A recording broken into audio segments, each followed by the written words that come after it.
Você acha que para a mulher é mais difícil envelhecer como líder? Tem mais cobrança? E começar a provocar, né, com o seu tem certeza, o nosso time para desenvolvê-lo. Sim. Isso me lembrou uma história de quando eu sentei do lado do Bel Marques, num voo de Salvador para São Paulo. E aí eu perguntei para ele como é que você se mantém relevante depois de 20 anos de sucesso. E como é que você conversa com essas novas gerações? Mas eu acho que é um pouco também de, exatamente, você sair dessa posição de Mulher Maravilha. E aí vamos falar, né, da Coisa Mulher. Acho que também, talvez pela geração que a gente viveu, pelo menos eu falando por mim, a gente era Mulher Maravilha, né? A gente tá pronto para tudo, com todas as soluções.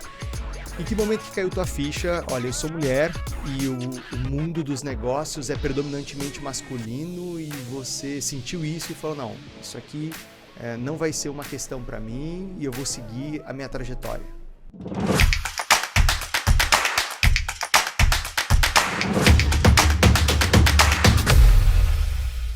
Fala, lojista! Podcast Rede Milionária especial Dia da Mulher, aqui na Semana da Mulher. Recebo duas mulheres maravilhosas, duas convidadas, a Raquel Fita, que é da Loft, a Josi Piazza, que é da Puchari, e você vai conhecer essas duas empresárias incríveis e os desafios que elas têm na liderança feminina. Josi, começa se apresentando. Quem é a Josi? Então vamos lá. Josi é uma empresária que começou a trabalhar bem cedo. Bem cedo quanto? Eu comecei a fazer projetos para móveis com 13 anos de idade. Olha só. Com 17 eu já tinha minha fábrica de móveis, já continuando um outro negócio que era do meu pai. Mas eu assumi sozinha com 17 anos. Nem carteira de motorista para fazer um orçamento eu tinha ainda. Caramba. Mas eu consegui vender, então estava tudo certo, estava valendo. Depois acabei assumindo junto os desafios da empresa da família e dando continuidade nos negócios. Então, hoje eu tenho a Puchari, trabalho com a Puchari, tenho a minha equipe lá, gente de bastante tempo junto comigo, gente que compra a ideia ali junto comigo. E um bom tempo já aí de mercado, com bastante história para contar. É verdade. Ô, Josi, o que é a Puchari? Fala para quem ainda não conhece. Eu acho super curioso. Eu adorei conhecer o negócio da Josi quando eu conheci, porque tem negócios que são mais previsíveis, são negócios que são mais populares, mas você tem um negócio que eu achei muito curioso. Aí depois eu descobri que tem mais lojas assim pelo Brasil, mas até então eu não conhecia. Isso. A minha loja ela é especializada em puxadores para móveis, puxadores para porta de passagem. E aí, com isso, vem mais uma série de detalhes, né? Porque eu digo que a gente trabalha com detalhe. E normalmente é o detalhe do detalhe ainda, né? Então, é o acessóriozinho que vai estar lá no móvel e é o que vai mudar todo o visual dentro de uma casa, dentro de uma decoração. Então, puxadores, maçanetas, fechaduras em geral, acessórios de banheiro, utilidades para casa, linha de organização, a linha é bem extensa. Quantos puxadores tem lá mais ou menos? Quantos modelos? Hoje, em estoque, nós temos cerca de umas 4 a 5 mil referências, mais a quantidade de referências que a gente trabalha por encomenda, sob medida, isso chega a 20 mil. 20 mil, quer dizer, se precisar de um puxador gigantesco, de uma maçaneta completamente diferente, dá para fazer? Dá para fazer de qualquer tamanho. Eu costumo dizer que assim, se eu não conseguir um puxador, ninguém mais no Brasil consegue. Boa. Se não conseguir comigo, você não vai achar. Não vai achar no Brasil. Massa. Uma coisa interessante o que me une a Josi, né? Hoje a Josi faz parte da mentoria Rede Milionária e ela também faz parte de um reality show que a gente está gravando aqui, que a gente está transformando 3 lojas em Florianópolis, onde a gente tem a sede aqui da empresa, e a Puchari é uma delas, né? Uma loja que tem 25 anos de tradição e que ela está passando por um momento incrível de renovação, de modernização e recontando uma história, modernizando o negócio, trazendo esse negócio para 2023, mas mantendo alguns pilares, alguns fundamentos que ela vai contar daqui a pouquinho para você. Raquel, você tem uma trajetória diferente, né, Raquel? Você veio da carreira executiva, né? Era uma intraempreendedora e aí depois você empreendeu e construiu um negócio de sucesso. Então conta um pouco da sua história, se apresente. Bacana. Bom, pessoal, é um prazer. Estava falando do prazer de fazer as coisas pela primeira vez. E esse é o meu primeiro podcast. Ó, que massa. Das duas, então, hein? Das duas. Então, vai ficar marcado. Olha, dizem que aqui é uma estreia milionária, então traz muita sorte, tá? Opa. Não, só esse nome já... É bom, né? Atrai. Atrai. Bom, pois é, de verdade, eu não comecei, né, empreendendo. Eu comecei na carreira executiva. Na verdade, sou até formada em Direito. Ah, é? Sou advogada. Formada e com OAB. Mas exatamente isso. Comecei na Imaginário, que era uma rede de presentes e decoração, já com franchising, e trabalhei lá por mais de 10 anos. Lá conheci o meu sócio, atual sócio, quer dizer, então foi uma porta aberta. Fiz toda essa trajetória no franchising, no varejo. Engraçado ouvir a Josi falando de detalhe, né? A gente fala muito que varejo é detalhe. Então é isso, a gente precisa entender muito do nosso negócio, principalmente para franqueá-lo, né? Que é o nosso business. E hoje a gente comanda a Loft. Né? A Loft é a maior rede de franquias de acessórios para smartphones e assistência técnica do Brasil. Somos uma rede associada à ABF, com um selo de excelência. E é isso, esse é o nosso business, franquear, fazer o franqueado ganhar dinheiro com a gente. Você tem 2 clientes, né, na verdade. Aliás, tem um cliente e tem um consumidor, né? Você tem um cliente que é o varejista, que é esse franqueado, que você precisa vender a franquia, mas, acima de tudo, dar suporte, né, sustentar o crescimento dele, ajudar ele a crescer, porque muitos que compram uma franquia é o seu primeiro negócio, enfim, não são do varejo, alguns são, estão variando, mas alguns não são. E aí você tem um consumidor final, né, que você tem que entender as preferências, até porque vocês produzem produtos, né? Então você tem aí 2 públicos que você fica ali o tempo todo focando e trabalhando, correto? Verdade. Nosso negócio tem essa possibilidade, né? E a gente até costuma dizer justamente isso. A gente está muito em contato com o cliente da ponta, né? Eu estava falando com a Josi. Ela perguntou se vocês têm loja própria. Eu falei, a gente tem uma rede de franquias e algumas franquias é uma gestão direta nossa, né? Uma gestão familiar, e ali a gente faz a gestão como franqueado, e aí a gente também tem essa possibilidade, né? De sentar na cadeira do franqueado, andar com os calçados dele e entender como é esse contato direto com o cliente, né? Isso nos dá, com certeza, muito mais possibilidade de ter experiências testadas e melhorar o nosso negócio e transformar isso em processo para o franqueado. Então, a gente está sempre em contato com os 2. O nosso franqueado, sim, é o nosso grande parceiro, é a nossa razão de existir, né? A gente, desde cedo, desenhou que o negócio seria por meio de franchising, o nosso crescimento. E é isso, a gente precisa ter um negócio em constante mudança, precisa estar aberto, né, aos feedbacks, não só do cliente final, mas do nosso franqueado. Você tem muitos sócios, né? No final de contas, o franqueado acaba sendo teu sócio, né? Exato. E, na verdade, um sistema de franquia maduro é aquele em que há troca, em que há interdependência, né? E que, principalmente, a troca faz o negócio melhorar. Então, a gente mira muito nisso, né? Nossa. E aí, o relacionamento é a palavra-chave. Jô já tá mirando, né, Jô? Você já tem essas ideias em mente, né? De franquear, né? Já tem. Já pensou nisso? Eu lembro que a gente já falou sobre isso algumas vezes, expertise, né? Você tem bastante, né? Experiência testada também. E a experiência, ela é constante. É como você falou, é a troca com as outras pessoas, né? E mesmo às vezes a troca com gente que não é da área, porque a gente estava aqui conversando, a gente já estava trocando ideias e vai crescendo com outras pessoas que também estão aí empreendendo mesmo em outras áreas. Perfeito. Ô, Josi, assim como a Raquel, você também tem vários públicos, né? Lá na Puchari, você tem o público que é o consumidor final, quer dizer, o comprador, aquela pessoa que vai de fato buscar uma peça, vai buscar um aramado de organização, vai buscar um item para melhorar a organização da casa.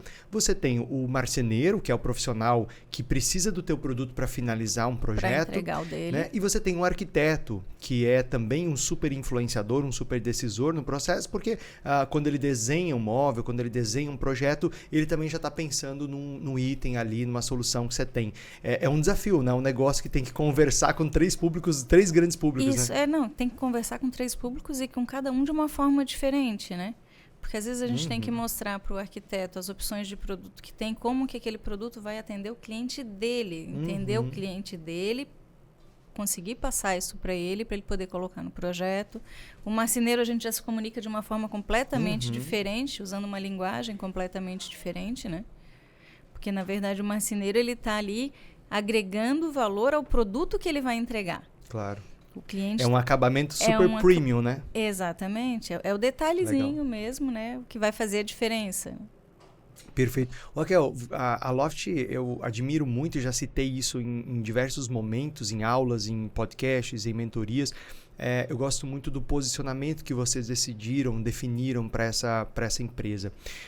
Porque acessórios para celular tendem a ser um super de uma commodity, né? Ou seja, eu compro uma capinha de R$5, de R$10, eu compro um carregador super baratinho, genérico, né? Eu entro lá no Mercado Livre e eu compro esses produtos, né? E vocês decidiram abrir mão de uma parcela significativa do público consumidor e focar num público menor em termos de numérico, mas maior em quantitativo de renda, para trazer produtos mais premium, ou seja, eu vou estar nos shoppings, eu vou estar nos principais aeroportos e eu vou ter um produto mais caro, um produto de um acabamento maior, mas para quem tem um celular mais caro, enfim, quer dizer, o cara paga lá 10, 12 mil reais no iPhone, no último modelo do iPhone, e não vai querer colocar uma capinha qualquer, né? Assim como não vai querer usar um carregador qualquer, enfim, e ele quer uma mochila bacana, ele quer um acessório bacana.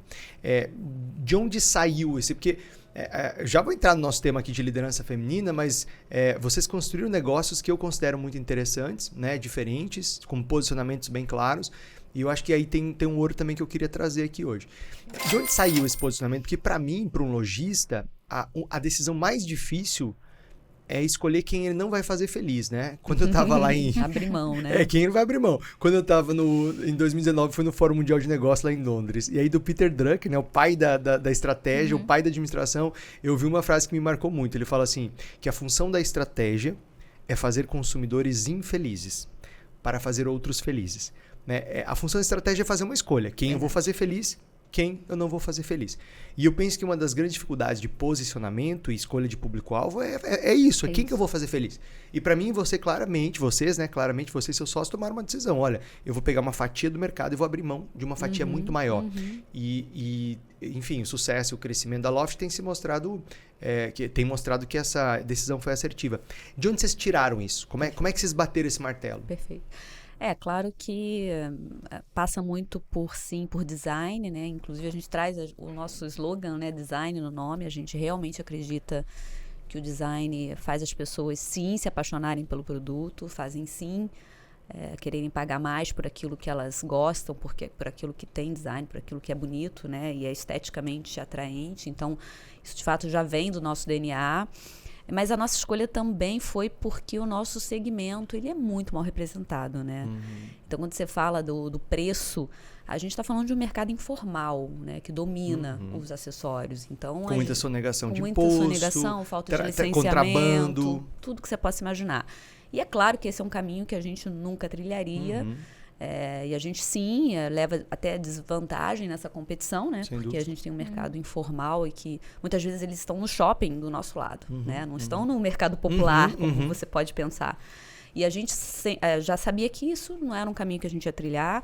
Nós somos, né, uma empresa eticamente colocada no mercado para a sociedade, então a gente tem muito orgulho de pagar todos os nossos impostos e de fazer, sim, um produto com valor a partir daí, né? E aí isso também nos ajudou a nos posicionarmos como uma loja com custo-benefício. Isso é interessante, porque a gente também, quando a Josi estava falando que ela chega a ter 20 mil itens, né?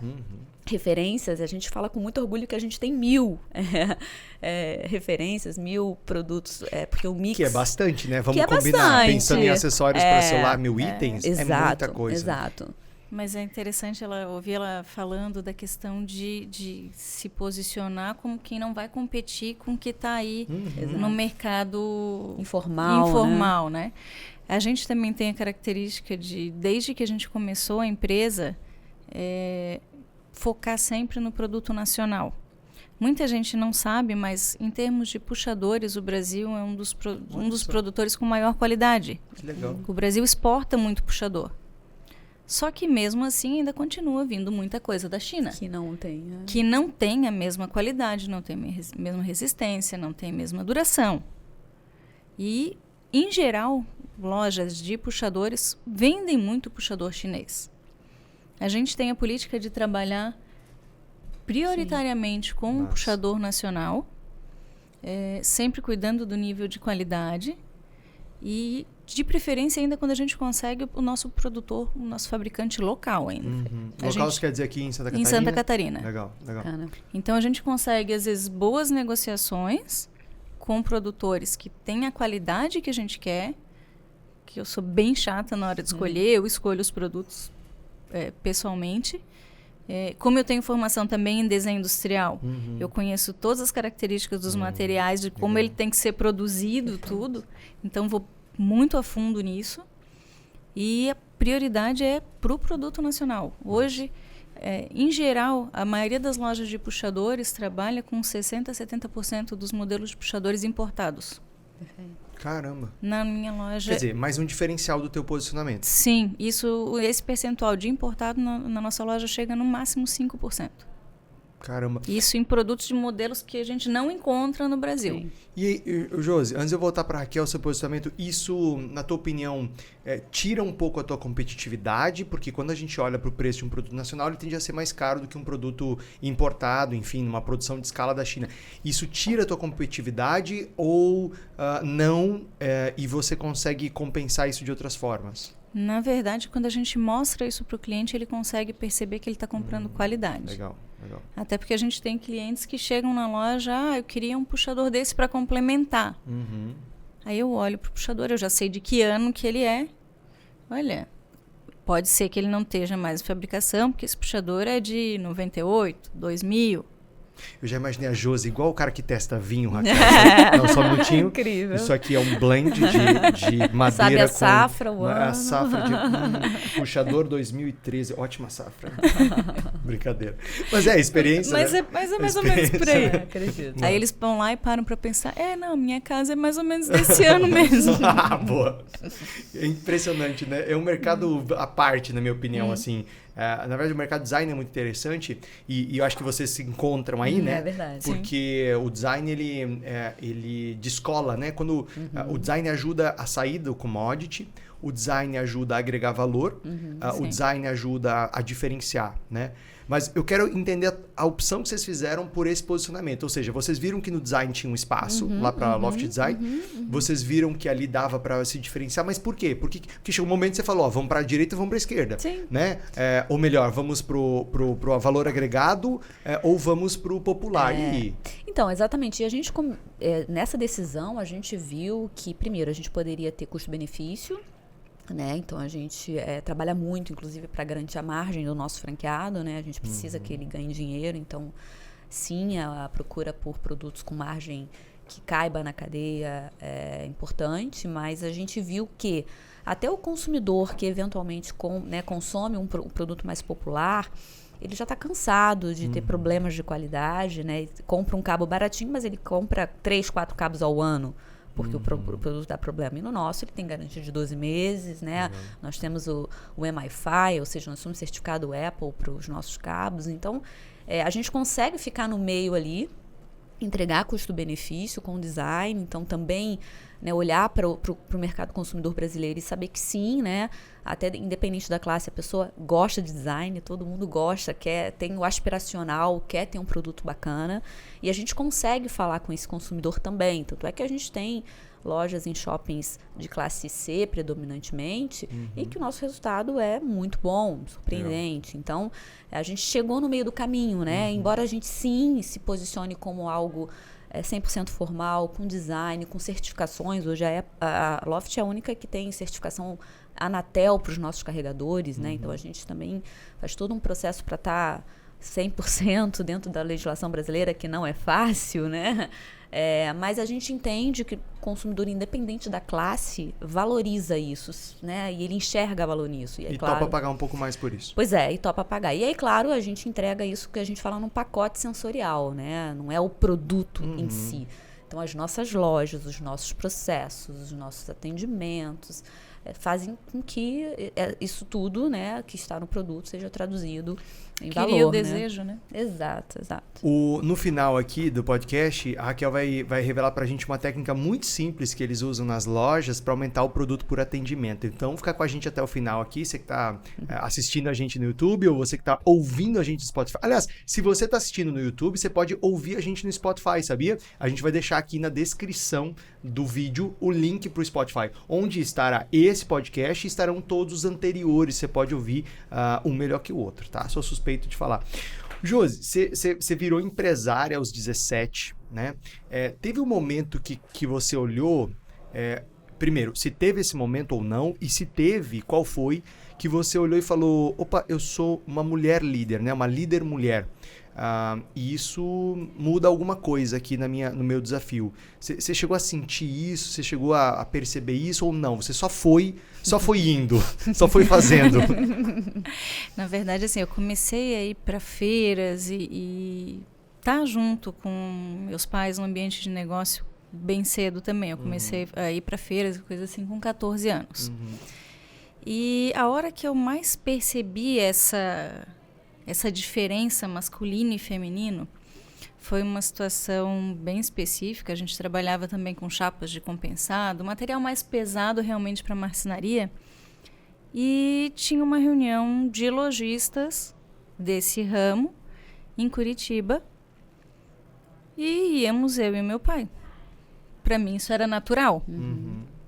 E eu costumava andar, sempre gostei muito de andar de vestido.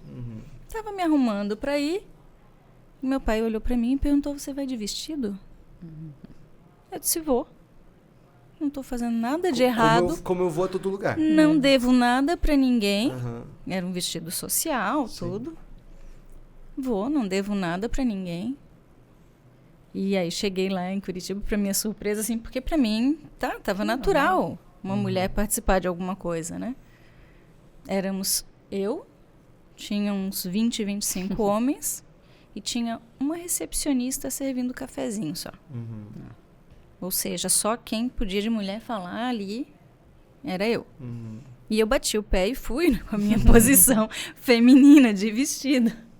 Então, assim, ali eu comecei a ver que existia uma diferença. E você sentiu que ali tinha um ambiente que estranhava uma mulher que não estava servindo, que estava no mesmo nível? Tinha um ambiente, tinha um preconceito não só por ser mulher, mas também em função da idade. Então tinham as duas coisas. Uma mulher e uma mulher jovem. Isso. E teve com aquela cabeça daquela época, como é que você lidou com isso? Que decisão que você tomou? Porque esses fatos da vida, a impressão que eu tenho é que levam a gente a tomar algumas condutas, né? Do tipo, bom, daqui pra frente eu decido o quê, né? Ou eu vou agir de tal forma. E essas condutas, elas acabam se tornando o nosso comportamento, né?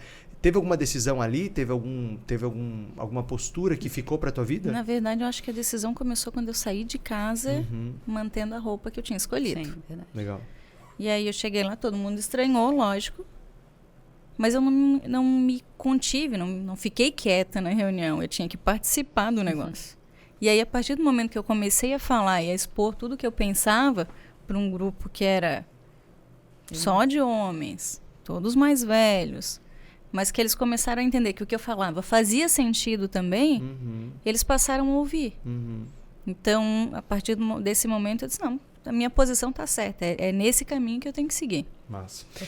Raquel, a gente teve uma trajetória relativamente parecida na carreira executiva, né? Então, eu, durante 16 anos, estive à frente de operações de varejo, como executivo de marketing.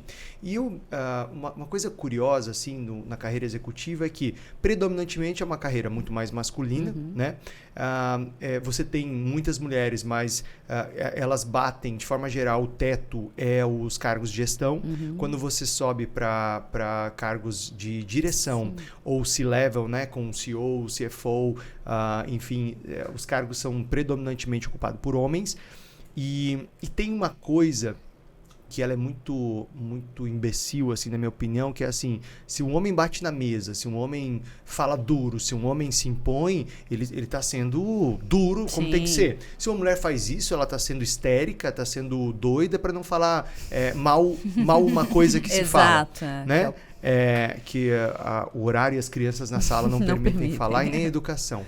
Mas eu te pergunto, você sentiu isso na pele? Porque eu não tenho esse lugar de fala, né? Sim, eu era o homem que assistia algumas coisas, mas você sentiu isso na tua trajetória? Não, de fato, eu acho que a carreira executiva talvez ainda tenha menos espaço do que no empreendedorismo, né? E aí, como eu já estive dos dois lados, eu consigo enxergar, né? Até hoje, quando a gente vai na ABF, que é um lugar que a gente frequenta muito por ser, né, franquia, a gente vê exatamente isso, né? Um ambiente dominado por homens, e aí muitas mulheres são empresárias, né? Como a Josi, como eu e tal, mas os executivos, né, das marcas ainda são homens, e isso de fato acontece. Eu, na verdade, fiz essa trajetória, e você perguntou, você parou para pensar sobre isso? Eu acho que eu só fui, né?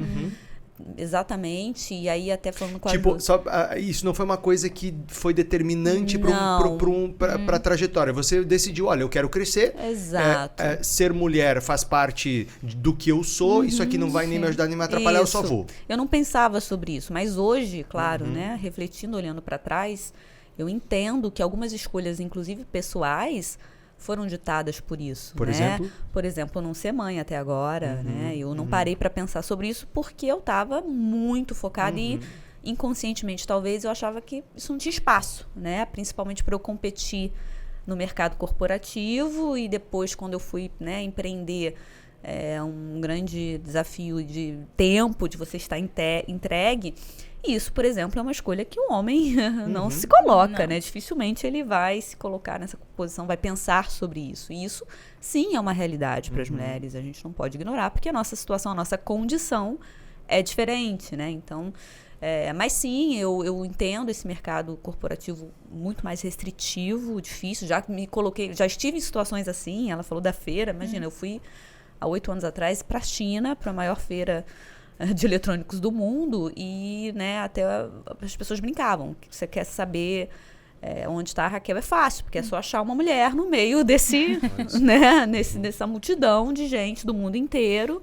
Imagina, era o mundo inteiro representado ali, e eu certamente era a minoria da minoria da minoria. Então, e a gente percebe isso nesses momentos, né, como você falou.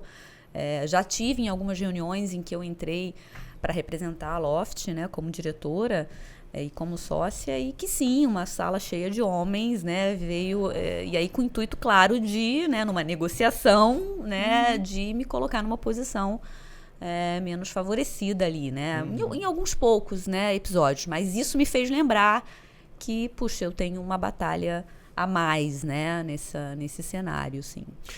Josi, você acha que você convive com muitos empresárias, foi diretora aqui do Núcleo, que tem a ver com todo esse universo da decoração, do design.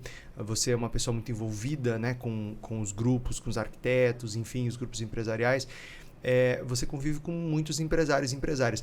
Você vê alguma diferença essencial na gestão de uma empresa que é liderada por homem ou por mulher? Ou você acha que isso vai muito da pessoa que está ali naquela posição? Minha visão é que isso é só da pessoa que está ali na direção do negócio, tá? Você citou o Núcleo, né? O Núcleo hoje ele tem 170 lojas no estado. E a maioria delas é gerida por mulheres. É dirigida por mulheres. Legal. E você enxerga isso, Raquel? Você teve essa oportunidade de fazer essa avaliação já ou não? Isso é de pessoa para pessoa? Eu acho que é de pessoa para pessoa, mas engraçado, né? Coincidentemente, eu fiz uma entrevista ontem e a pessoa com quem eu estava fazendo a entrevista, e ele me perguntou no final, mas eu vou me reportar diretamente a quem? Né? Porque eu contei a nossa história. Não, a mim, né? Eu falei, olha, a função, o cargo é para você estar com a minha equipe, você vai ser o meu braço e tal.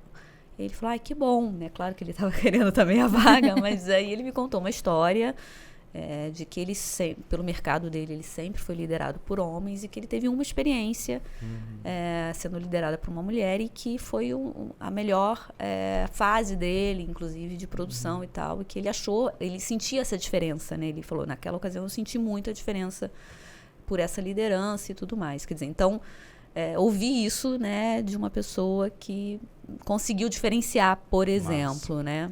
Você sabe que eu já fiz essa reflexão? Porque eu já tive times de marketing, né? Antes de ser empresário, fui executivo, tive um time de marketing de 14 pessoas comigo, e esse time girou, né? Enfim, tem pessoas que me acompanharam por muitos anos, tem pessoas que ficaram pouco tempo. Mas o meu estilo de liderança, eu me identifico mais com mulheres e mulheres se identificam com o meu estilo de liderança. Ou seja, se eu pudesse montar um time hoje do zero, eu montaria predominantemente com mulheres, porque eu acho que tem alguma coisa da minha sensibilidade, do meu estilo de falar, da minha maneira de ser mais próximo. Né? Eu, com as empresárias que a gente trabalha na Rede Milionária, uma coisa que eu percebo é que, de forma geral, há um nível de sensibilidade com as questões ligadas às pessoas que muitos homens não desenvolveram. Até tem, mas não tem tão desenvolvido, né? Enfim, aqui é muito uma leitura minha pessoal, né? Josi, o que você acha que é o maior desafio da líder hoje, né? Dessa mulher que lidera uma empresa, dessa mulher que lidera uma gestão, uma equipe? Existe algum desafio assim que para você salta aos olhos? Dino, eu não vou dizer que o desafio de liderança seja diferente para homens e para mulheres. É lógico que a gente sempre vai encontrar uma ou outra pessoa ali que tem esse preconceito e que não vai querer ser liderado por uma mulher. Mas a minha visão, pelo menos a minha experiência, é de não ter problemas com isso. De não ter problemas de ser liderado por uma mulher. Assim, minha gerente é uma mulher. Às vezes eu contrato gente que é mais velha do que a gente e tudo, e não vejo problemas assim com isso. Raquel, para você, qual é o maior desafio de um líder hoje? Eu acho que você falou uma coisa, né? A gente conversando um pouco antes de começar aqui, o desafio das gerações, né? De como a gente lida com as gerações. E é engraçado porque eu já escutei essa expressão, não é minha, mas do sanduíche, né? Eu tô há 2 semanas de fazer 40 anos e eu me sinto muitas vezes um sanduíche, né? Pressionada por uma geração dos meus pais, né? Que é aquela história de, né, trabalhar e de precisar produzir, né? Eu acho que isso tem muita influência na forma como eu encarei o meu trabalho, encaro as oportunidades profissionais, de ter êxito, né? Importantíssimo para ser feliz, e eu sou feliz porque eu tenho êxito, de forma nenhuma estou reclamando disso, na verdade isso me realiza. Compõe, né? Me compõe, né? Me faz a minha identidade. Mas do outro lado a gente tem aí os nossos liderados, eminentemente, que são pessoas mais jovens, inclusive nas lojas, né? O nosso pessoal de varejo, eles são muito jovens. O pessoal é predominantemente jovem, né? Assim, o nosso vendedor é jovem, os nossos franqueados nem tanto, estão, né, mais na nossa idade, mas os nossos vendedores, a minha equipe, né, de suporte, eles são jovens. E eu me sinto nesse sanduíche, né? Como é que eu faço essa troca com eles, como eu me comporto, né, tendo essa geração mais velha que tem uma outra forma de ver o mundo, de outra forma de ver o trabalho, né, os negócios, e a geração mais nova que busca experiência, por exemplo, né, é uma geração que não acumula, né, ele não quer ter carro mais, ele não quer ter apartamento, que eram, pelo menos, os meus sonhos, né, quando eu entrei, né, no mercado de trabalho, puxa, eu quero ter meu carro, meu apartamento, e essa geração quer ter experiência, né, ela nem casa mais, eles agora tem o aluguel lá, né, aluga por assinatura a sua casa. E eu acho que esse sim é um desafio para a liderança, e é independente, concordo com a Josi do sexo, né, o líder precisa entender, fazer essas leituras e precisa conseguir extrair o melhor disso, e precisa fazer essa comunicação muitas vezes, porque é bem isso, às vezes o nosso franqueado é de uma geração e é quase sempre os vendedores, a equipe é de outra, e a gente, né, como é que isso acontece? Acho que esse é um desafio que para mim está muito claro no momento, e eu vivo isso, né? Eu lembrei de uma história aqui, porque o que nos conectou foi quando você me convidou para palestrar num evento seu lá em São Paulo. Né? Já fizemos 2 eventos juntos, não fizemos o terceiro porque eu não tinha agenda, não estava aqui, mas fizemos 2 eventos juntos. E eu estava palestrando lá para a equipe da Raquel, para os franqueados lá de São Paulo, enfim, aliás, era para o time, né? Era para o time interno. Era um evento para o time. Era para o time interno, e depois a gente fez um evento para todo mundo e tal, do Brasil todo. E inclusive, né, você que está assistindo a gente, você pode nos convidar para a sua palestra, você pode nos convidar para estar no seu evento empresarial, para estar na sua convenção, ou se você faz parte da CDL, do Sebrae, se você faz parte da Associação Comercial, ABF, você pode contratar uma palestra nossa. Então eu vou deixar aqui embaixo na descrição do vídeo o link para você receber um orçamento personalizado, ou você me chama, se você está ouvindo no Spotify, me chama lá no direct do Instagram, que o meu time comercial faz contato para te apresentar uma proposta personalizada. E eu estava voltando de uma palestra lá em Salvador. Eu fui fazer uma palestra para o Sebrae em Irecê, no interior da Bahia. E do meu lado estava o Bel Marques. O Bel Marques, que... Uma entidade, é um dos fundadores do axé, né? E foi curioso que eu tinha assistido um documentário sobre axé poucos dias antes no Netflix, que é muito bom. E eu sou uma pessoa muito despachada, eu converso com todo mundo, né? Eu gosto de conversar. E eu travei, né? Porque assim, o cara parecia assim, eu falei, que assunto que eu puxo com esse cara, né? Porque, vamos combinar, não é uma pessoa tão fácil de você puxar o assunto. Verdade. E aí ele tava com o filho à direita, aqui, eu sentado do ladinho, tava ele e o filho dele. E ele conversando com o filho sobre uma reunião, enfim, estavam passando uma agenda e tal, conversando. E eu esperando aquele momento de perguntar alguma coisa. E eu falei, gente, eu já em São Paulo, né? 2h20 de voo e eu não puxei assunto. E aí, quando pousou em São Paulo, né? Uma hora que ele olhou assim, eu falei, posso fazer uma pergunta? Aí ele falou, pode, claro, foi super simpático. Né? Tava com o personagem, tá? Bandana e tal, óculos escuro, cheio de joias e tal. Eu falei, como que você consegue se manter tão relevante depois de mais de 20 anos fazendo sucesso? Porque uma coisa assim, uma dificuldade é fazer sucesso, né? Que é a minoria da minoria da minoria. Né? Outra dificuldade é fazer sucesso por alguns anos. É muito mais difícil. Manter. Outra dificuldade é você fazer sucesso por 20 anos, né? Com tantos cantores novos, com tantas atrações, né? E eu gostei muito da resposta dele, porque é esse sanduíche que você acabou de falar. Lembrei do meme do sanduíche X. Coloca na tela o meme do sanduíche X, por favor. Elas precisam saber que até um sanduíche pode ter um valor adequado. Obrigado. Aí olha que curioso. Então eu perguntei para ele como é que ele se mantém relevante, né? Eu perguntei a ele, você está um passo à frente do seu público? Ele falou, não estou um passo à frente. Eu estou um passo atrás do meu público. Porque o meu público inicial, o público das antigas, o público quando eu comecei, o público que me fez, envelheceu. Sim. Ele foi. Eu tô atrás dele. Eu tô depois dele. E tem uma nova geração aqui. Então, eu tô depois do meu público antigo e eu tô trabalhando para estar antes do público novo. Eu falei, tá, mas como é que você faz essa ligação? Aí ele apontou pro lado. O filho. Ele falou, tenho a sorte de ter os meus filhos trabalhando comigo e me ajudando a entender o que esse público novo quer. Me ajudando a dialogar, me ajudando a me atualizar. Né? E aí você tem, claro, né? Você tem a possibilidade de ter filho, né? No teu caso, a Josi tem a filha trabalhando com ela no marketing, entrando no negócio. Nós estamos falando hoje sobre isso, numa reunião. Ou você pode ter colaboradores, consultores, mentores, pessoas que vão te ajudar a fazer essa conexão, né? E é interessante porque, assim, eu acho que a riqueza do negócio, ele está em ter pessoas diferentes trocando ideia. Por exemplo, no nosso time tenho estagiários com 16 anos e tenho gente com mais de 60. E é uma equipe pequena, não é uma equipe grande. Sim. Mas a gente consegue ter ali uma diversidade que, embora às vezes dê o conflito, dê o choque ali no dia a dia, porque são visões de mundo muito diferentes, acabam trazendo soluções, às vezes, para a empresa que conseguem atingir mais caminhos, conseguem atingir mais gente, conseguem entender melhor o público, né? Você falou também dos 40, esse ano também faz 40. Olha. E é engraçado, quando a gente era muito novo, a gente olhava pra uma pessoa de 40 e a gente achava velho, Exato. né? E hoje uma pessoa de 40 você fala, nossa, mas olha que jovem que nós somos, né? Quer dizer, velho é alguém de 80. É verdade. A gente acha isso, né? Exato. Aí quando a gente chegar nos 80... Mas é verdade, é verdade. Aí quando a gente chegar nos 80, vai fazer igual a minha mãe, que tem 72. Fala, veio uma velhinha conversar comigo. Falei, mãe, a velhinha tinha quantos anos, né? Quer dizer, é uma velhinha pra minha mãe, que é uma pessoa super Que jovem. ótimo, né? Mas eu acho que, claro, mudaram as referências, né? Mas isso que você falou, eu tinha um diretor que ele me falava isso, né? Eu preciso me manter jovem. E ele fazia um trabalho de mentoria com o pessoal que estava saindo das universidades para direcionar profissionalmente.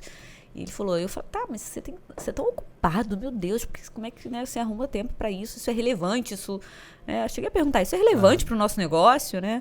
E ele falou, sim, muito, porque eu me mantenho jovem em contato com esse pessoal, e é verdade, né? Acho que você falou do ambiente plural, a gente vive um mundo plural cada vez mais, e que bom, e precisa realmente, né, haver espaço para essa pluralidade, para a gente ter troca, né? É daí que saem as principais soluções, Sim. né? E isso é rico, mas é claro que para um líder, né, que tem que tomar decisão o tempo inteiro, eu não sei, né, Josi, mas é isso que a parte cansativa no meu trabalho é ter que decidir. Eu sei que a gente toma milhares de decisões o tempo inteiro, mas as nossas decisões como líder afetam muito as pessoas. E às né? vezes vem o perrengue, porque assim, você tem que às vezes justificar para alguém que não está tão ciente daquela realidade o porquê que você está decidindo aquilo. É verdade. Para culturas muito diferentes por causa da idade. Né? Exato. Verdade. E imprimir uma disciplina, né? Porque assim, eu discuti isso com o meu sócio aqui, né? O quanto, por exemplo, uma política de horários, ela é importante para a produtividade. Por quê? Porque quando você trabalha com jovens que estão aqui no segundo, terceiro emprego, que ainda não tiveram uma carreira, que estão começando, e que vem dessa nova cultura, né, do pensamento de startup, o pensamento de trabalho 4 horas por semana e tal, a história do horário parece uma coisa absurda, bizarra. Retrógrada, né? Exato, é fora do tempo, né? A mesma coisa com dress code, quando você fala, olha, aqui tem que trabalhar de calça, né? Bermuda tudo bem na sexta, né? A gente está numa cidade praiana, mas estamos a vários quilômetros da praia aqui onde a gente está, enfim, somos uma empresa de educação. E a gente estava discutindo isso. Ele me perguntou assim, o quanto eu achava que essas questões da disciplinas eram determinantes para a produtividade. E o quanto o trabalho duro era importante. Olha que pergunta interessante, né? O Leandro faz boas reflexões. Eu falei, bom, eu posso falar só sobre o que eu vivi. Eu não posso falar sobre o que eu não vivi. Eu não gosto de falar sobre o que eu li. Eu gosto muito de estudar, mas eu acho que quando eu vou dar um exemplo, eu prefiro trazer uma coisa que eu passei ou que alguém muito próximo a mim passou. Eu vou falar o que eu passei. Para eu poder ter destaque na carreira executiva, depois me tornar um autor, depois me tornar um palestrante, um mentor de vendas, ter ajudado a vender mais de 16 bilhões nesses 21 anos, eu trabalhei muito mais do que a maioria das pessoas com as quais eu trabalhei. Né? Enquanto eu via eles faziam um almoço de 2 horas, 2 horas e meia, eu jogava um truco no almoço, eu voltava correndo fazer inglês no intervalo do almoço, que era o horário que dava. Ou eu estava lendo, ou eu estava agilizando o trabalho. Né? Eu não era o primeiro a chegar. Porque eu nunca fui muito do acordar muito cedo. Eu sou mais noturno. Mas normalmente eu era o último a sair. Né? Domingo à noite, eu tenho até hoje esse hábito. Né? Domingo, das 17 até as 21, eu estou com o computador ligado, organizando a minha semana, respondendo os e-mails pendentes, batendo as minhas agendas, mandando mensagem. A equipe aqui já sabe que de manhã, quando acordar na segunda-feira, vai ter um monte de mensagem. O Josi já sabe, né? Porque domingo... as mentoradas também já sabem. Já sabe, porque domingo é o dia que eu atualizo. Mas por quê? Porque isso eu trago daquela época. Ou seja, as pessoas iam deixar para ver, iam chegar no trabalho às 8 e pouco da manhã na segunda-feira, iam tomar um cafezinho, bater um papo, iam comer uma rosquinha, não sei o que, começar a trabalhar às 9h30. Quando eu chegasse, a minha agenda de semana estava ok, os e-mails estavam respondidos, ou seja, eu começava a semana sem pendências. Ou seja, eu acredito no trabalho duro. Também. Eu acredito que não existe... Eu sou a pessoa, Dino, que eu adorei quando eu consegui colocar assim, um celular para cada funcionário, porque daí eu posso lembrar das coisas à noite, revisar o que tenho que fazer, o que eu tenho que falar à noite e manda mensagem, porque eu sei que o celular está na loja, não vai incomodar ninguém. Boa. A hora que eles ligarem de manhã cedo, tá tudo lá. Tem lá uma lista de tarefas. Tá tudo lá. Mas é isso. E assim, então, respondendo ao meu sócio e trazendo aqui para a conversa, eu acredito no trabalho duro e eu acredito que nada na vida é feito sem muito trabalho. Eu não acredito em trabalho com pouco esforço. Eu não acredito em nenhuma conquista na vida que não dê muito trabalho. Eu acredito no fruto disso, ou seja, depois que você conquistou, você poder desfrutar, você poder ter uma vida mais confortável. Show, é isso que a gente está buscando e todo mundo merece isso. Mas primeiro vem o trabalho duro. Né? Eu quero um horário mais flexível. Tudo bem, mereça. Me entregue um resultado, mostre que você está e é acima da média, não pelo discurso, mas pelos fatos, pelos resultados. Melhore os processos para poder reduzir o tempo. E aí você merece, aí você precisa merecer. A outra coisa, né, com horário, enfim, tudo isso. E isso é meio duro para gerações novas, mas eu acho que isso também é uma escolha, porque assim, vamos combinar, a gente é a média, né? A nossa cultura é a média dos comportamentos que a gente tolera. Então, à medida que eu vou sendo tolerante com algumas coisas, eu vou criando uma cultura mais fraca, né? Eu vou criando uma cultura mais frágil. E aí eu fiz, só para encerrar esse exemplo, eu fiz a seguinte pergunta: onde estudam os melhores de medicina no Brasil? Aí ele falou, acho que é no ITA, né? O ITA Medicina é uma referência. Legal. Onde estudam os melhores de administração do mundo? Em Harvard, né? Harvard Business School. E Stanford também é uma referência. Legal, né? Ou Oxford para algumas coisas na Inglaterra. Não, tudo bem. Te perguntei isso pelo seguinte, é fácil entrar lá? Não.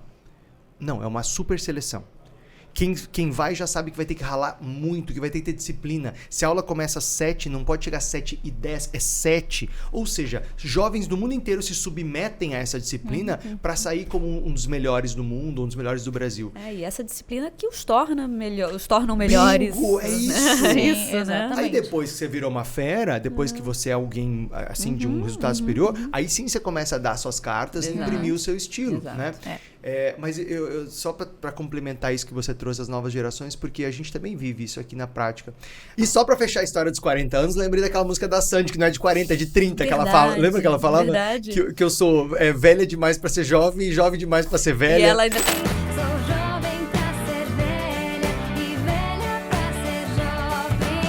O Bon Jovi, eu também adoro Bon Jovi. Então, super Sandy, me identifiquei. Nós não estamos com 30, a gente tá com 40. Ela também, ela já fez 40, né? agora acabou de fazer. Nós somos contemporâneos, sim, né? 83. Cresceu ouvindo Sandy Júnior? Não era muito meu estilo, confesso. Mas o gostava Bon Jovi, sim. Boa. O Bon Jovi é sim, clássico. né? Ele, por exemplo, tem 61.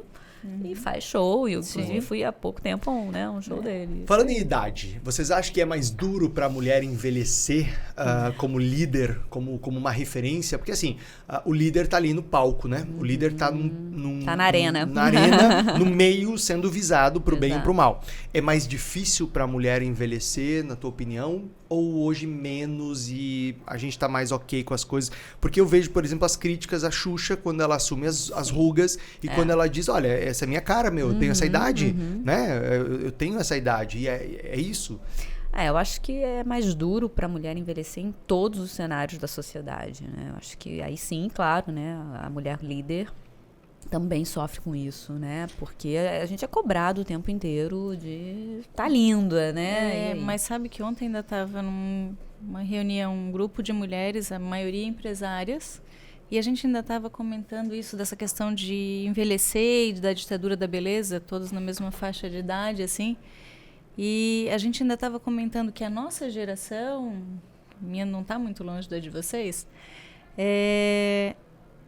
não tem tanto problema com isso. Dá a impressão de que a geração mais jovem se preocupa muito mais com isso do que a gente. Isso é verdade.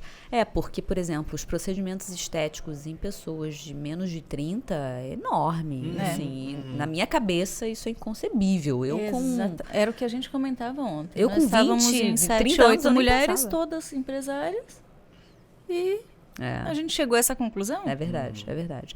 Mas sim, eu acho que a líder que envelhece tem sim essa cobrança, né? Mas, de novo, eu acho que é um reflexo da nossa sociedade mundial, né? Porque eu acho que a mulher ela precisa estar sempre numa posição de estar perfeita, né?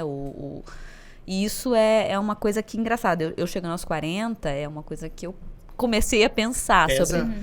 Eu comecei a pensar sobre isso. Acho que pelas escolhas, né? Como eu estava falando com a Josi, com você, né? Eu não pensei sobre isso durante a minha caminhada, mas agora eu começo a pensar nas renúncias que eu fiz, né?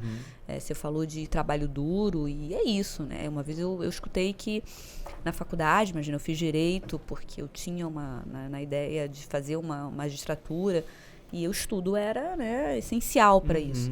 E um professor falou, olha, estudar é renunciar todas as outras coisas que você poderia estar fazendo naquele momento. E a vida é assim, né? A gente escolhe, renuncia. E aí, aos 40 anos, eu penso nas renúncias que eu fiz e o que eu poderia ter feito diferente, mas sem amargura, né? Eu acho que esse é o ponto, né? A gente precisa entender as nossas escolhas naquele momento e pensar o que a gente escolheu de fruto do outro lado, buscar significado no que a gente construiu, porque muitas vezes a gente entra num piloto automático também e não olha. Eu estava falando com a Josi, né? Às vezes ela falou, puxa, que legal a gente poder vir aqui compartilhar, né? Eu acho que é isso que a maturidade nos traz de legal. Puxa, agora a gente pode sentar aqui e contar as nossas histórias, e que bom que com o podcast é o que a gente estava falando, agora a gente pode transformar isso em conteúdo para ajudar um monte de pessoas que está passando por isso ou que vai passar. Mas é o momento da gente parar. Então, a maturidade hoje me trouxe de saldo positivo isso, né? De refletir e de entender que agora o que eu tenho de fazer de melhor é compartilhar o que eu já caminhei até aqui. Claro que ainda quero caminhar pelo menos mais uns 50 anos. Pelo menos. Pelas perspectivas da medicina, aí, pelo menos eu ia 90, falar isso, 100. assim. Vocês estão na casa dos 40, eu tenho 45. Mas eu vejo tanta coisa que eu tenho ainda para fazer, coisas que eu não tive tempo ainda, e que agora eu vejo que eu preciso tirar tempo para fazer. Perfeito. Vocês não acham que a gente vai dando menos importância ao que é menos importante com o tempo? Com certeza. Com certeza. Eu tenho uma impressão que aos Com 40, certeza. eu olho para umas coisas assim, para alguns dramas, e até para algumas situações, né? Eu aprendi com meu irmão, eu tenho um irmão do meio, que é empresário, a gente é sócio no supermercado lá em Mato Grosso.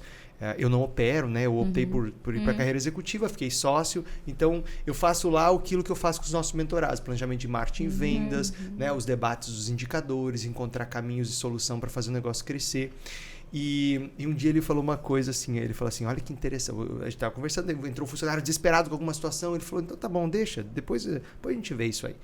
Daí eu falei, mas você não vai resolver? Porque eu tenho um tesão por resolver coisas. Eu sou um resolvedor, assim, meio que resolvedor nato. Me dá um problema, Sim. traz pra mim um probleminha. Problema. Só uma fatiazinha de problema. Contra o tédio total, né? Exato. Me dá essa emoção na vida. Mas assim, eu gosto de resolver problema. Mas me irrita, assim, profundamente quando chega alguém para mim...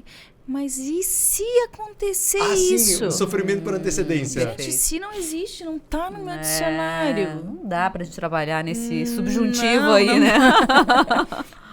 Às vezes, eu acho que quando a gente é mais jovem, a gente se preocupa mais com e se. É verdade. E é verdade. hoje não. Se não existe, não tem. Eu costumo falar isso aqui, né? Porque daí a gente lança uma ideia. Veja, o meu amigo lojista é o seguinte, já deve ter percebido isso na pele.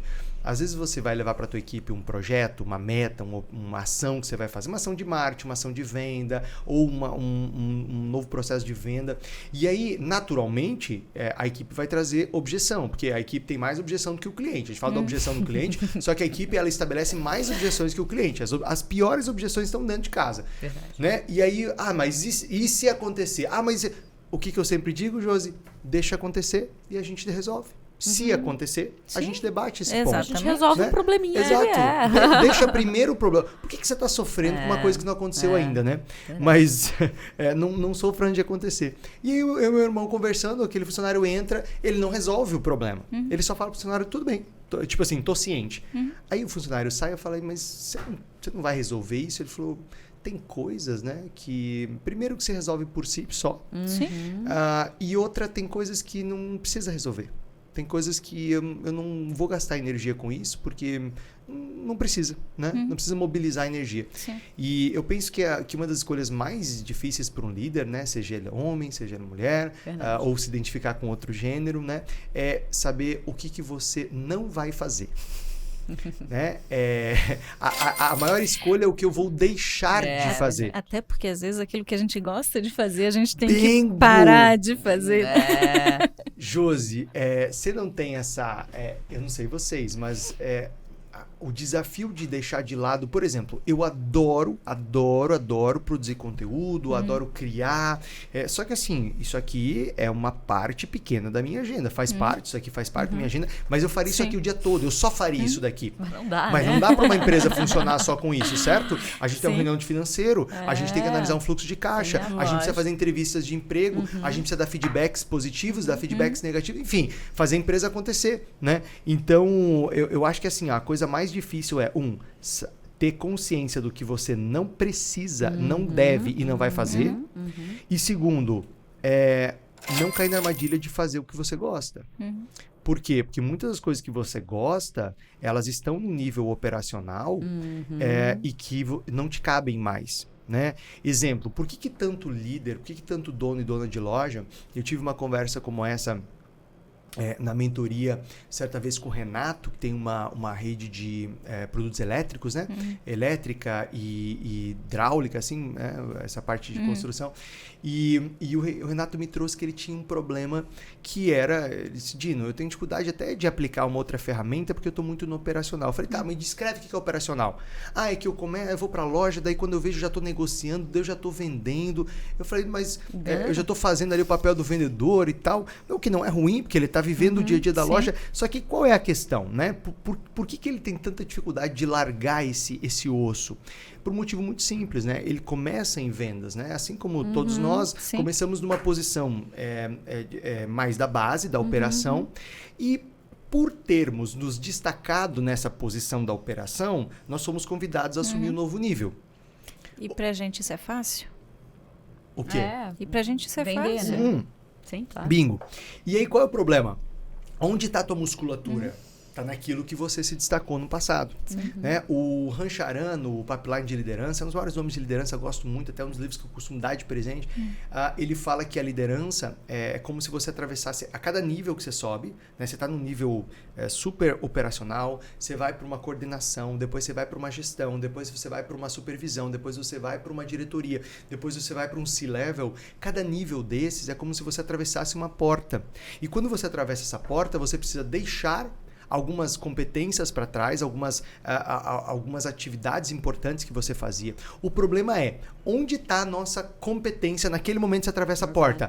No nível anterior. Sim. E aí, quando você está... A liderança é você tá o tempo todo pisando em terrenos que você desconhece, em situações que os outros não pisaram. Então, você vai na frente. Você tá na frente. Você está na frente. E aí, de repente, o que acontece? O que o Renato sofria? Era isso. Quando ele estava diante de uma situação que ele desconhecia, de um terreno que ele ainda não havia enfrentado... voltava para a zona de conforto. Exato, voltava para onde estava a excelência dele, a musculatura dele, a parte operacional, né?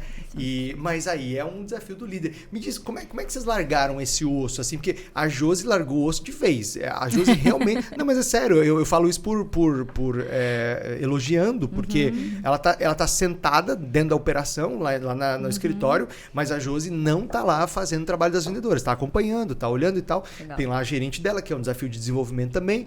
Mas como é que você largou esse osso, assim? Como é que você faz na tua cabeça para vendo, assim, dando aquela vontadinha de meter a mão, você fala, não, peraí, isso aqui é minha vendedora, ou isso aqui é minha gerente. Eu acho que isso está no planejamento do dia. Qual é o meu foco do dia? Aí, de vez em quando, eu tô ali olhando... Mas como é que você faz esse Vou planejamento do dia na prática? Você faz uma agenda, você faz uma lista de tarefas, você faz uma agenda mental? Agenda e Trello. Agenda e Trello, e vou botando coisas para cada um fazer. Legal. Então, vou fazer meu planejamento do dia, o que eu preciso. Tá, esse aqui pode fazer, esse aqui pode fazer, esse aqui vai para esse, aí vou mandando as mensagens. Vai demandando. Vou mandando as mensagens para quando eles chegarem de manhã o negócio tá lá. Trello, você que não conhece, é uma ferramenta de organização de projetos, gestão de projetos. Tem gente que usa até para fazer um CRM, um fluxo de atendimentos, de vendas e tal. Ela é gratuita, a gente usa aqui na empresa para demandar diferentes áreas. E aí você coloca lá o prazo, o responsável e tal, é bem bacana, tá? Bem coisa de gente de produção, Pois né? é. Essa coisa, você não se sentiu meio humilhada agora? Aqui, ó. Eu me senti Total, ligeiramente né? humilhado agora. Planejamento e é isso, né? Eu faço assim, ó. Eu tenho a minha faço agenda. um to-do e é Exato, isso. aqui, ó. Eu tenho a minha lista de tarefas aqui, ó. Exato. Aqui, ó. E eu vou marcando. No seu iPhone tem, tá? A sua lista de tarefas Não, aqui, ó. É que o Dino viu meu Trello hoje mesmo. Maravilhoso. Eu falei, Organizado. gente, vamos fazer um checklist no Excel. Mas você é o quê? Engenheira, arquiteta? Eu sou formada em administração e em desenho industrial. Não, o desenho inicial trouxe essa cartesiano, exato, eu né? falei. Eu acho. É muito engenharia essa coisa do. Eu acho. E aí eu falei, gente, vamos fazer um Excel. Eu senti um desprezo no olhar dela. Sabe quando a pessoa eu lá sou mulher de fazer um Excel, meu filho, eu tenho meu Trello aqui. Eu adoro um Excel, Você adoro uma planilha, Dino. Gosta? Adoro uma planilha. Raquel, como é que você, como líder, se virou com essa história de saber... eu sei que que não isso, fazer, eu sei né? que isso não é uma conquista, não é um lugar que você chega. É igual tomar banho, né? Todo dia. dia você vai olhar para isso. Igual treinar. Todo Exatamente. Dia. Ou cortar unha, né? Todo dia vai crescer um pouquinho ali, você tem que ir lá. Despesa, né? Despesa... E unha sempre sempre devem ser cortadas. Hoje, esses dias eu tava ouvindo um amigo meu que é especialista em supermercado, né? Que é o Leandro Rosadas. E eu adorei a expressão dele. Eu falei, Leandro, eu vou roubar essa expressão e eu vou usá-la na Rede Milionária. Porque ele falou o seguinte, que numa empresa... A entrada de dinheiro tem que ser muito fácil. Então tem que ser o mais fácil possível. Assim, ó, pagar tem que ser fácil, o atendimento tem que ser rápido, passar o cartão tem que ser rápido, o link de pagamento. A entrada tem que ser muito fácil de dinheiro. Mas a saída tem que ter 3 assinaturas, um processo em uma semana. Você tem que criar uma burocracia danada pra sair o dinheiro. Mas, voltando aqui. É um bom conselho, né? Ótimo. Já pensa aí, quais são os dois... Esse funil é o funil perfeito. É o funil ao contrário. É o contrário. Né? Como é que você trabalha no teu dia a dia a questão da tua agenda para você escolher melhor o que fazer e o que não fazer? Eu acho que antes disso passa até por um desafio, uma pergunta que você me fez antes, né? O principal desafio, eu falei das gerações. Mas eu acho que aí sim, eu não sei se está ligado com a questão de ser mulher, mas tem uma questão da gente estar disponível e ter solução o tempo inteiro, né? Eu acho que a liderança tem isso. E a gente tem que ter cuidado para não virar um Marte, né? De tipo, olha, eu tô aqui, eu faço, eu resolvo. Porque isso até é bom pro ego, né? Quando a gente é uma líder muito presente, a gente resolve tudo. É bom a gente ouvir isso, né? Então, aqui sem a Raquel... Eu preciso de você. É a Raquel que faz a coisa acontecer, Mas né? sabe que eu fiz uma reunião acho que deve fazer umas 2 semanas com a minha equipe. E aí eu comecei a falar que eu ia pegar e colocar umas frases lá na cozinha, que eu disse para eles, não, vocês têm que entender que quando eu repito demais uma coisa, é porque assim, isso é a cultura que eu quero, é a forma como eu quero que vocês pensem. Aí eu já tinha feito uma lista das frases que eu mais falo para eles. Aí eles vieram com mais uma para mim. Vieram com várias, assim, mas uma me chamou a atenção que eu não tinha colocado na lista. Que foi, tem certeza? Boa. Porque às vezes eles vêm me dizendo alguma coisa. Não achei tal coisa, não consegui isso aqui, não tem, o fornecedor não tem. E aí eu pergunto, tem certeza? Aí eles já param. Já perguntei, tem certeza? Boa. Perfeito. É isso. Qual é o mas dado? mas qual é eu a acho que é um evidência, pouco né? também de exatamente você sair dessa posição de Mulher Maravilha e vamos falar, né, do Veja Mulher. Eu acho que também talvez pela geração que a gente viveu, pelo menos eu falando por mim, a gente era Mulher Maravilha, né? Você tem que estar pronta para tudo, com todas as soluções e começar a provocar, né, com o seu tem certeza, o nosso time para desenvolvê-lo. Sim. Né? Ele precisa, a gente tem que sair do papel de Mulher Maravilha ou até de mãe, né, de fazer por ele, para ele se desenvolver. Então, acho que isso é uma coisa que eu tenho me exercitado bastante, né? No sentido de não tenho todas as respostas, não preciso ter, não devo ter, sou vulnerável, né? Também, não tenho a solução. E você tem? Você pode fazer melhor? Você tem essa solução? Então, eu comecei a fazer isso para tirar essa sobrecarga, né? Porque eu acho que isso é o sintoma de que você está fazendo errado. Se você se sentir sobrecarregado o tempo inteiro, tem alguma coisa errada. O time é feito para produzir, para trabalhar, para as engrenagens estarem azeitadas. E isso é um exercício. E aí sim, trabalhar com essa lista, mas também fazer exatamente isso. Olha, quando vem me perguntar alguma coisa, antes eu não admitia falar. Eu não sei o que fazer. Eu não tenho essa resposta. E agora eu faço isso e ainda com bom humor. Eu não sei o que fazer. E você tem uma ideia? Provocar, porque é assim que o time vai se desenvolver e que você vai realmente criar uma organização com uma cultura que você quer e todo mundo se sentindo parte daquele processo. A sensação de que, né, não precisa de uma pessoa, que, né, ninguém é tão bom do que mais, né, melhor do que todo mundo junto. Não, com certeza. Então eu acho que isso é uma coisa que eu tenho exercitado. Que bom que você falou, porque não é um lugar para se chegar, é um exercício mesmo diário. No vício emocional a gente volta para essa posição, né, de se penitenciar, por isso que eu falo de martirizar, porque aí a gente se penitencia, puxa, uma pessoa saiu da equipe, né, sei lá, eu precisei demitir alguém, ou a pessoa se desligou, automaticamente eu me coloco na posição de culpada, né? E é uma coisa diferente você ser responsável por aquilo que você ser culpada. Então, acho que isso é um exercício... E aí eu não sei se é muito da nossa cultura, em que a mulher também tem essa coisa de estar sempre, né, numa posição... É que às vezes a gente cria a expectativa de agradar todo mundo. Exato, A gente também, quer fazer né? direito, a gente quer fazer bem e às vezes a gente não entende que a pessoa não está naquele momento. Exato, também. Vocês se cobram para não ser dura demais? Você acha que é permitido a mulher ser tão dura como os homens costumam ser ou não? No meu caso, aí falando de personalidade, eu acho que, né, a gente fala muito, eu tenho uma dificuldade em ser dura. Mas eu acho que é muito mais por perfil do que por ser mulher. Eu acho que eu tenho um perfil apaziguador, mediador. Conciliador. Conciliadora, então esse é um exercício que eu preciso fazer. Puxa, nesse momento eu preciso ser mais dura. Eu já não tenho clara. mais esse Você peso tem zero na consciência, problema, né, não. Você tem zero problema. Já não tenho mais esse peso na Mas consciência, faz com gentileza, faz com tranquilidade. Não, assim, eu sou a pessoa mais paciente do mundo, assim, na primeira vez, na segunda vez, mas depois a paciência acaba, né? Então aí é A mais B e deu. Mas eu não sou dura, não. Eu sinto assim, puxa, eu deveria ter sido dura, né? Não porque eu não quero, porque eu tenho medo de criar é porque eu não tenho esse ímpeto. Sim. E eu sinto que eu preciso, em algumas situações, até, né, pela emergência, enfim, você precisa ter algumas posições mais Mas sabe pontuais. que assim, tem casos às vezes que eu vejo no dia a dia, às vezes eu converso até com a minha equipe mesmo. Teve um caso específico, uma pessoa que eu estava treinando, que eu cheguei a conversar, eu disse, olha, eu vou ter que ser mais dura contigo, porque se eu continuar falando contigo do jeito normal, não te dando a real, tu não vai aprender. Até porque a comunicação não é apenas o verbal. O verbal é a menor parte, né? Mas o tom, a entonação, né? Isso exato. muda tudo.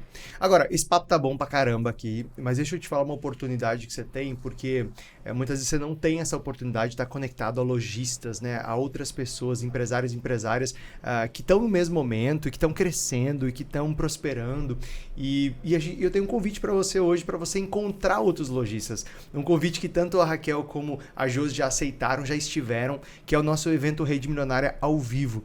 Esse é um evento que acontece apenas em 2 ocasiões por ano. Durante 3 dias, a gente se reúne só donos e donas de lojas, de redes de lojas do Brasil todo, de todos os segmentos. E o próximo Rede Milionária ao vivo vai acontecer em São Paulo, dias 14, 15 e 16 de abril agora, lá na Berrini.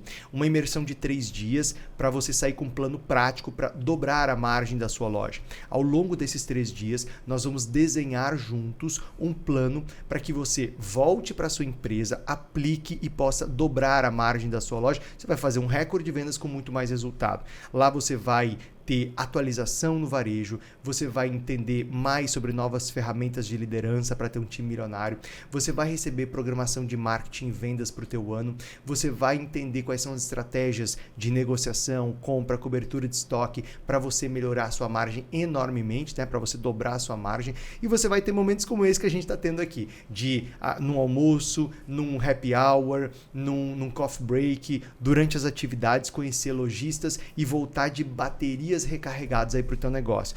Esse é um evento mais exclusivo, só para 100 lojistas, tá? De um formato executivo. Então, a gente fecha esse evento para menos participantes, exatamente porque é um evento mais exclusivo e porque eu quero estar bem próximo de você.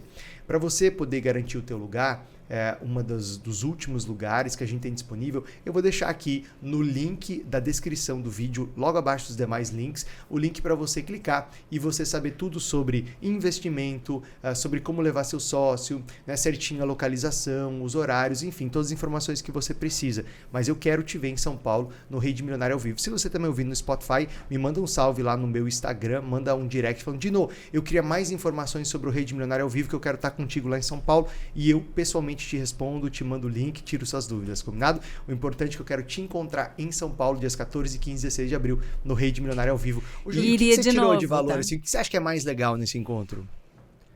Olha, saiu tanta experiência, tanto insight, assim, que eu voltei de cada um deles, com mais do que um caderno de anotações. Lembra que no primeiro, o caderno de todo mundo acabou e teve que vir mais um para a gente poder anotar tudo.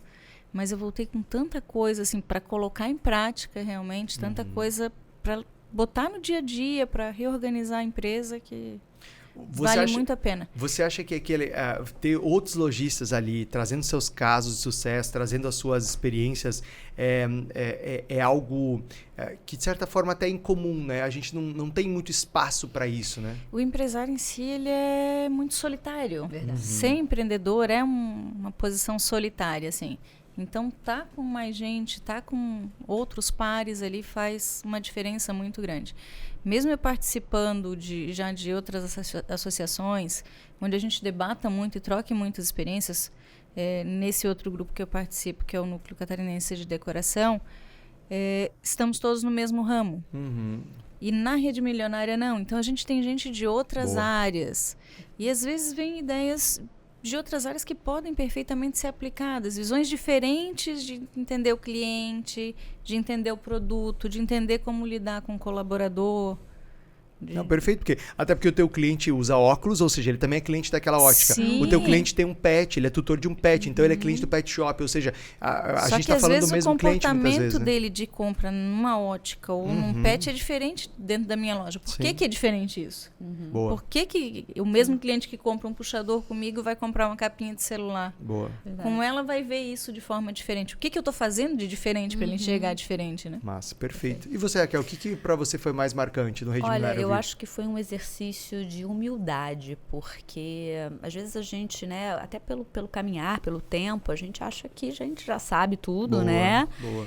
E lá foi bem assim, tá, mas se você sabe isso e você não está fazendo, então você não sabe, né? Você realmente não sabe. E ver exatamente isso, empresários, até a gente estava falando em condições até muito, né, comparavelmente piores do que a nossa, em cidades, em regiões do Brasil, com menos oportunidades, cara, achando solução, né? Fazendo acontecer. Então, para mim, foi isso marcante.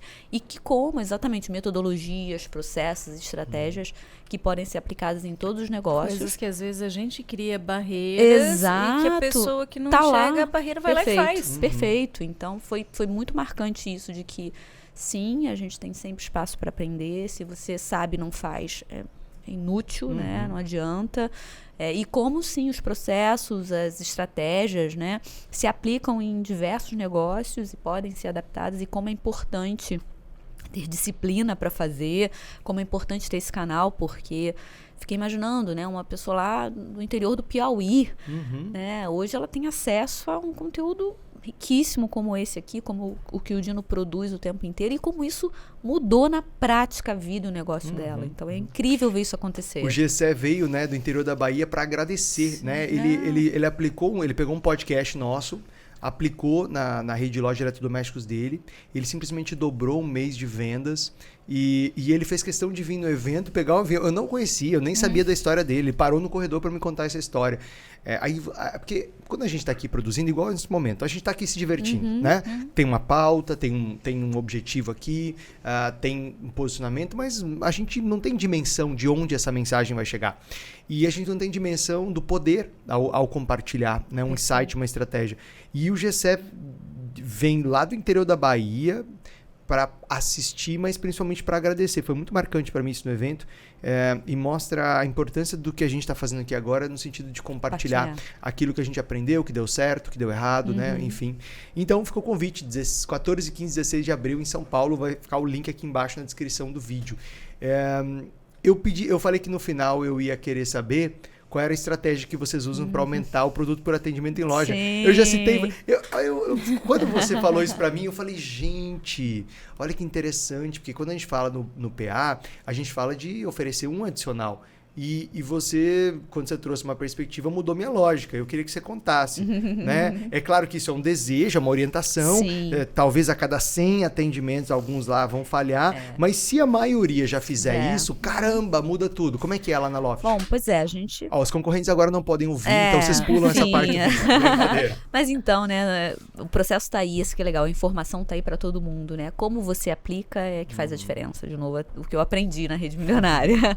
Então, na verdade, a gente pede, a gente tem um mix muito, muito amplo, né? Não comparado com a Josi. Mas sim, e a nossa estratégia é justamente ter produtos para cada custo-benefício, para cada faixa de preço e para cada ocasião, né? Então, a gente acredita que essa diversidade vai fazer a venda aumentar. Só que isso precisa ser impulsionado, né, no atendimento, senão o cliente vai simplesmente vir buscar aquilo que é a dor dele naquele momento.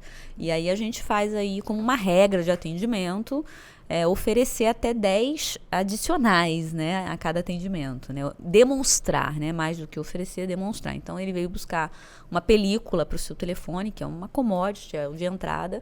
Puxa, por que não demonstrar para ele um fone noise cancelling, né, que não tem ruído e tal? Por que não? E a gente determina isso, que tem que ir até 10, né? Por que a gente fala até 10? Porque a gente já sabe que ele não vai fazer os 10, mas se ele fizer 5, que é metade, se a ele nossa fizer chance. 2. Exato. A nossa chance de adicionar, de fazer um PA melhor. E de fato a gente precisa criar essa cultura, né? Porque você vê, essa informação está aqui, está nos nossos treinamentos, está na nossa consultoria. A gente desenvolveu um formulário agora que a gente faz a avaliação dos atendimentos, né? Então, um formulário com todos os passos da venda. E a gente vai para a loja identificar se aqueles passos estão, né, sendo feitos, como estão sendo, qual a qualidade. Ou seja, tem uma auditoria disso. Para trazer até estatística, Claro, né? E a gente conseguir dizer, olha... Tem que medir, né? Exatamente. E dizer, olha, essa loja tem um PA melhor porque em 70% dos atendimentos ela oferece mais de 4 adicionais. E é por isso que o PA dela é melhor e porque a venda dela é melhor. Então, a gente trazer isso, transformar isso em dado, em indicador. E é isso, né? Eu acho que é importante a gente ficar de olho sempre nos números, no indicador. A gente é aficionado por isso. Massa. Josi, daqui uns dias aí, reinauguração da Puxari. A gente acompanhou junto com outras 2 empresas, né? Junto com a Meta Brasil, do meu amigo Thiago Alves, dando treinamento para os seus gestores e vendedores, padronizando o atendimento, junto com a Total Varejo fazendo todo o retail design, ou seja, a reforma da tua loja, uma atualização lindíssima, né? Um projeto que respeitou a tua cultura, o teu estilo, mas que trouxe a tua loja para 2023, quer dizer, 2025, né? Porque a gente sempre faz um projeto pensando um pouco à frente. E com a Rede Milionária fazendo todo o teu planejamento de marketing, vendas, comunicação, para você faturar o próximo 1 milhão. Como é que está o coração para essa reinauguração? Como é que foi participar desse reality show que logo vai ao ar aqui no YouTube? Então, foi uma transformação, assim, bem grande. Foi um processo que eu digo que foi árduo, porque, assim, a gente pegou... Você quis me matar, Josi, alguma vez? Não, eu só queria mais tempo. E eu pressionando, vamos reinaugurar. Brincadeira. Não, mas é porque, assim, querendo ou não, a gente assumiu 3 desafios ao mesmo tempo. Exato, 3 métodos ao mesmo tempo. Exato. Então, assim, quando você faz uma mentoria de uma coisa... Termina aquilo, faz outra, termina aquilo, faz outra e termina. É diferente de tentar fazer tudo junto, tudo ao mesmo tempo. Apesar de sermos mulheres, a gente tem essa capacidade. Exato. Multidisciplinar, multitarefa. Mas junta as 3 coisas, com ser mãe, com continuar tendo a vida, né? Continuar vivendo, né? Que é continua. bom. Tem que namorar, tem que se divertir com os amigos, tem que treinar. Aí tinha dia que meu namorado dizia, não vai acabar nunca essa reforma, não? Calma, tá acabando. Tá acabando nada, é igual. Tô saindo de casa, né? A pessoa nem tomou banho. Já vou chegar. Mas assim, com todo o operacional do dia a dia, lidar com uma reforma com o cliente dentro da loja. Então... é muita mudança ao mesmo tempo. Foi bastante corrida, assim. Mas a gente vê que os clientes percebem essa mudança, percebem o valor que está se dando para o negócio, enxergam já a mudança toda. A gente reinaugura em breve. E foi interessante que, assim, na época de correria de final de ano, a gente tem os clientes que são mais frequentes, principalmente profissionais, os arquitetos, né? Na época de final de ano, acho que eles não vão tanto na loja, pedem pelo WhatsApp e mandam entregar, resolvem de uma forma mais rápida a coisa. Mas no começo do ano, em janeiro, acho que eles estavam mais tranquilos. O que veio de feedback, assim, nossa, que legal que tá ficando. Que legal. Nossa, agora tá ficando show. Legal. Então vamos levar essa marca para outro patamar agora, né? Vamos, com certeza. Colocar no lugar dela, né? No lugar que ela merece. Josi Piazza, Raquel Fita, obrigado pela participação. Esse foi mais um podcast Rede Milionária. Deixem os perfis das lojas para quem está ouvindo a gente ou assistindo acompanhar, seguir vocês lá, comprar, né, gente? Vamos comprar, vamos fazer essa roda girar. Puxari.com.br, vocês acham no Instagram, no @Puxari. Bem fácil de achar. Então, tá Legal. bom. A gente também, né, iloft.com.br, a gente tem um i de iPhone. E aí também o perfil é @iloft. Muito bem, obrigado pela participação, adorei conversar com vocês. Foi uma boa experiência, já que foi a primeira vez, como foi? Foi ótimo, maravilhoso. Eu acho que agora Como foi pra você, Eu acho que agora a gente já pode vir mais. Ó. Pronto, estamos já preparados. pode comandar Pode os ser ao podcasts. vivo, pode ser ao vivo, estamos prontas. Não, eu poderia ter sido ao vivo aqui tranquilamente hoje. Meninas, obrigado, parabéns pelo Dia Internacional da Mulher, parabéns por imprimirem a marca de vocês no mundo, por liderarem, né, dando um bom exemplo, por inspirarem homens e mulheres nas organizações de vocês. E você, lojista, para você, lojista que é mulher, parabéns pelo Dia Internacional da Mulher. E para você que acompanha a gente, muito obrigado. Me segue lá no Instagram, caso você ainda não me siga, @DinoGueno e @Rede Milionária. Acompanha lá os nossos conteúdos. E lembra de assinar o nosso podcast no Spotify, porque aí cada vez que a gente publicar lá no Spotify, você recebe um aviso e você sabe que tem podcast novo para você ouvir na academia, no carro, né? Gostou desse papo aqui? Eu tenho certeza que você gostou. Já pega e compartilha com uma amiga sua que é lojista, com um amigo que é lojista, né? Com uma pessoa que é empresária e que tem esses desafios aqui de liderar, de conversar com as novas gerações, de construir uma empresa de sucesso e faturar o próximo milhão, combinado? Encaminha aí e a gente se vê no próximo podcast Rede Milionária. Até lá. Tchau, tchau.